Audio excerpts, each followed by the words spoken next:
এত সুন্দর শীতের সকালে একটু গ্রামের পরিবেশে যেতে পারলে খুব ভালো লাগতো, কিন্তু কি আর করার, আমার গন্তব্য যেহেতু মতিঝিল, তাই ঘুরতে ঘুরতে সেই এলাকাতেই চলে যেতে হয় প্রতি সকালে।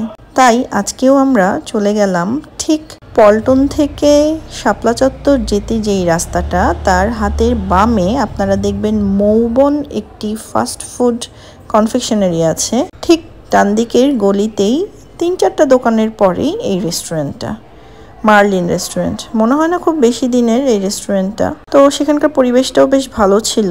ওখানকার স্পেশাল যেটা আছে সেটা হচ্ছে খাসির পায়া। তো আমরা আজকে এই যে পরোটা, ডিম আর খাসির পায়াটা একটু টেস্ট করব।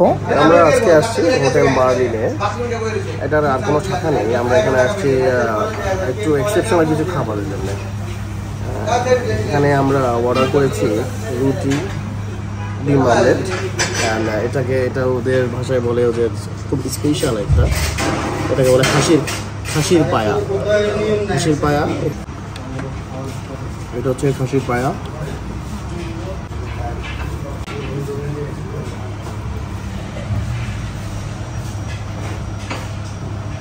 এটা খেয়ে দেখি।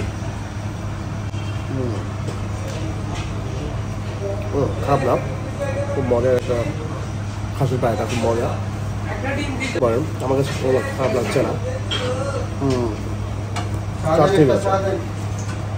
এবং খাসি পায়া এখানে মূলত 1টা, 2টা, 3টা খাসি পায়ের দিয়ে থাকে। এবার অনেক সময় বেশিও চলে আসতে পারে। পায়াটা বেশ ঠিকই ছিল এবং অনেক টেস্টি ছিল। চাটা যতটুকু সাদা কথা ছিল ততটুকু সাদা পেলাম না। চাটের মধ্যে আমার মনে হয় লিকারটা একটু কম হয়েছে। দুধটা মনে হয় ওরা ইউজ করেছে যেটা ওই জায়গায় ফুটানো হয় নাই, সেক্ষেত্রে তো চাটটা অনেক কমে গেছে। শীতের সকালে নাস্তার পর 1 কাপ চা না খেলেই নয়। খাসির পায়াটা টেস্ট করে যতটাই না ভালো লাগলো, চা খেয়ে ঠিক ততটাই মন খারাপ হয়ে গেল। ওকে দেন, আল্লাহ হাফেজ।